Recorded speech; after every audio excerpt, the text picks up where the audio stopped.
waxaan booqannay maanta kaam weyn oo ku yaala magaalada tan Zurich. kaamkaas oo markii hore ahaa jiray kaam qaxooti, haddana weli ah qaxooti, laakiin hadda waxaa laga dhigayaa Asylum Centrum, meel dadka iska dhiibi karaan ayaa laga dhigay. maanta oo aheeday maalin maalin tag their offering tour wax la yiraahdo. waa maalin dadka loo soo bandhigo waxa uu qabto kaamka ama waxa uu yahay. waxaa barnaamijkaas aan isla soconay cabdisalaan goley. cabdisalaan ku soo idaacadda Soomaaliya Swiss Lora. Jonas waa ku dhowahay waana mahadsan tahay idaacadda ugu casuuntay oo waraysiga iga qaadaysid iyo wax badan oo waagi hore wadankan ka jirin ayaan maanta soo arkay oo inay qofka markuu isu soo dhiibayo amba maxaa la yiraahdaa Asylum Centrum-ka oo iska soo dhiibayo waa difference weyn oo u dhaxeeyo waagi hore iyo hadda. adii markii hore meelo badan baa aragtay meesha tan magaalada tan Zurich. gobollo badan ayaa diidan in laga dhiso meel durkaan centrum waxa loo yaqaano. gobollo badan baa diiday. gobolka Zurich magaalada tan Zurich ayaa aqbashay, qaasatan Stadt Zurich. qabka warata horta aqbalitaanka aqbalan horta waa wax aad u wanaagsan oo in dadkeena amba dadka soo galootiga waxay rabaan jinsiyadda rabaan ha ahaadaano inay wadanka intay imaadaan lagu soo dhaweeyo oo siday rabaan loola dhaqmo. horta waa wax wanaagsan. waagi hore oo adiga 10 sano ka hor amba 7 sano ka hor wadankaas sidoo ahay wax badan hadda ka bedelmay sida nidaamka sharciyada xateer sida nolosha oo dadkan hadda waxay leeyihiin 3 bilood ayaa go'aan looga gaarayaa. taasoo u soo laaban doonaa. waxaan nooga bilowdaa iridda markaan ka galnay ilaa aan ka soo dhammaanaynay waxyaabihii aad aragtay.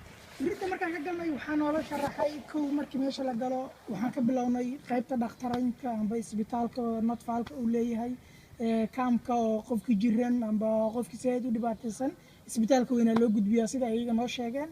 laakiin qofkii markaas dhibaato yar oo xanuun amba daawo medicament yar u baahan in meesha lagu siiyo 3 dhakhtarna ay joogaan subaxdii ilaa 6 ay furan tahay maqribnimo. marka ay sheegato kadib waxaan aadnay qolal kalaan tagnay qaybta labaad ay dhahayaan dadka cunooyinka ay siinayaan. ay sheegeen dadka ramadaanka muslimiin joogto inay cunno fiican siiyaan xalaal ay siiyaan. ay sheegaan dukaamanka muslimiinta oo xalaasha cunnada uga soo gadnaan siina. ay dhaheen cuntada dhan waa xalaal baa la yiraahdo. meesha ma lagu gadayo hilibka doofaarka lagu gado wax qabriina lama keeno. waxaas waa mamnuuc soo. laakiin Yunus ayda tasirta haddana waxay tahay dadkeena muslimiinta ah waxaa muhiimsan inay yaqaaniin meesha ay cunnada ka soo gadanayaan.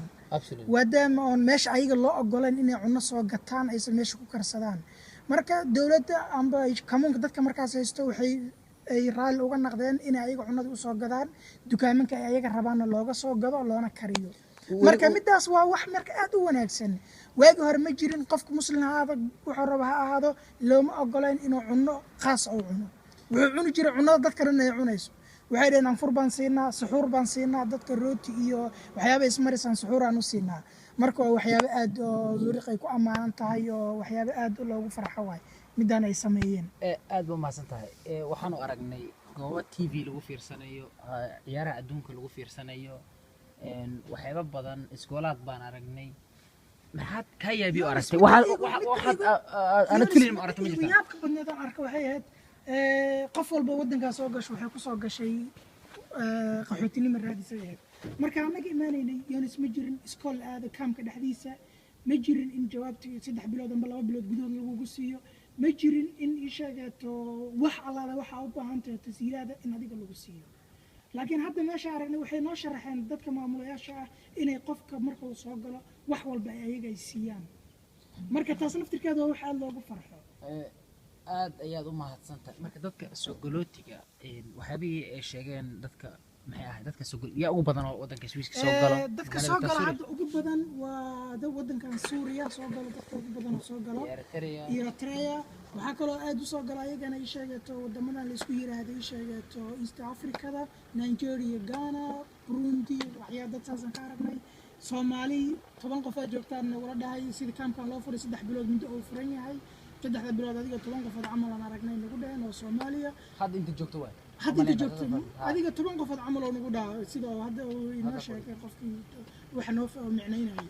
marka ayada naftirkeedu waa wax aad u wanaagsan oo weliba xataa anaga dad badan oo soomaali badan maan arag laba qofood aan aragna siday ila tahay aad baa u mahadsan tahay meesha waanu tagnay garaati baana loo sameeyey qof baa na waday magaala nagu soo wareejinaya qolalka dhan ixtiraamka intaas leeg haddana aweysadka ay waxyaabaha sameynaya kalaa kusii arkay waxaa qol dhan oo waxaa ku yaallo ay ku cibaadaystaan dadka muslimiinta ah waa midda naftirkeeda farxadda mudan oo in la sheego mudan la arkay oo leh xataa imaam leh sida uu sheegay imaama loo sameeyey isboortiga qaybta isboortiga dumarka subaxdii galaan galabtiina raggaa galo sida ay inoo sheegeen sharcineeda naftirkeeda waa wax aad u wanaagsan inkastoo aysan muslimiin kaliya aysan joogin oo wadamo dad gaala ay joogaan dad masiixi ay joogaan ayaga naftirkooda qaybo gooniya ay leeyihiin ay wax ku caabudaan diintooda ay ku caabudaan marka waxaa la yidhi qof walba iyo ii sheegata allahaaga sida u caabudi ladaa taqaanid okay aad waa mahadsan tahay iskoolka kan iskoolaadka meesha ka jira qaarne waa qasab qofka inuu tagaa qaarne qasab ma aha dadka waaweyn oo under 18 la yiraahdo qasab ma ku ahan inay iskoolka tagaan waa qofka hubbigiisa iskool inuu tagaa deeta uu aadin karaa laakiin dadka ka yar ab 16 18 dadka jiro waxay ku tahay qasab amba obligatorish waxay dhahaan Swiiska inay aadaan wax badan oo wax ka sheekaysay oo ah positive wax negative ma haysaa waxyaaba negative way jiraan sida ay sheegato kale dadka sida isuula degan yihiin dad afar u degana arkaysaa dad laba u degana arkaysaa marka wax walba xumaan iyo samaan marka irida laga soo galayaan wuxuu ku egyahay dadka masaajidada inkay ku soo farqina Soomaa dadka taas naftirkeeda laakiin ayaga way ka qabtireen inay ayaga cunadii siiyaan marka dadka masaajidada cibaadana waxaa loo sameeyay meel ay ku cibaadaysan karaan ay taraawiixdooda ku dukan karaan taajid ay ku dukan karaan oo la dhayn karo oo qayliseen hoos oo qayliseen oo la leeyahay ay sheegato xarkin sameeysta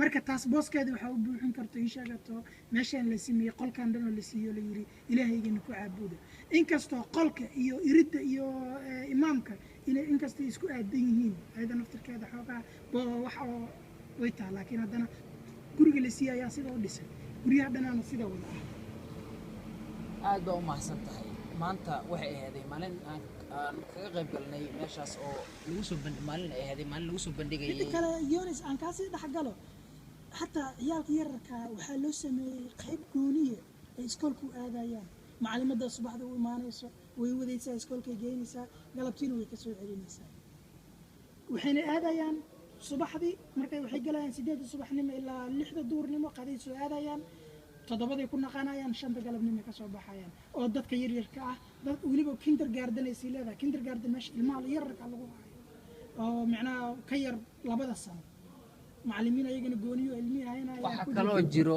waxaan loo yaqaano dadka way shaqeeyaan naftigooda taas koor aydan naftigooda dadka way shaqeeyaan waxay nagu dhahaan dadka maalintii waxaan siinaa shaqada culayska qofka 30 faran laakiin qofka internetka iyo meesha jooga waxaan siinaa deen maalintii 6 faran saacadii 6 faran raalaad saacadii 6 faran marka saacadii 6 faran in hadda soo galay oo asigaba cusub xataa waxaan arkay meel oo qofka hadda soo gal dhar lagu siinayo ayda naftirkeeda qol weyn oo ii sheegato oo qof dharka rabo soo qaadanayo sida laba surwaal laba shaati shay walba laba uu ka qaadanayo qabaa laba uu ka qaadanayo see u aragtaa projectkan uu soo qaatay AWZ-ka oo asiil organisation Suuriq ah ayaga sidii u abaabuleen asiil organisation Suuriq AWZ si fiican ay u abaabuleen waxaan rajaynayaa hadda tan waa cusubtaa 3 bilood sanadaha soo socda waxaan rajaynayaa inay ka badan ay sameyn doonaan hadda guryahan oo ay sheegato yar yarka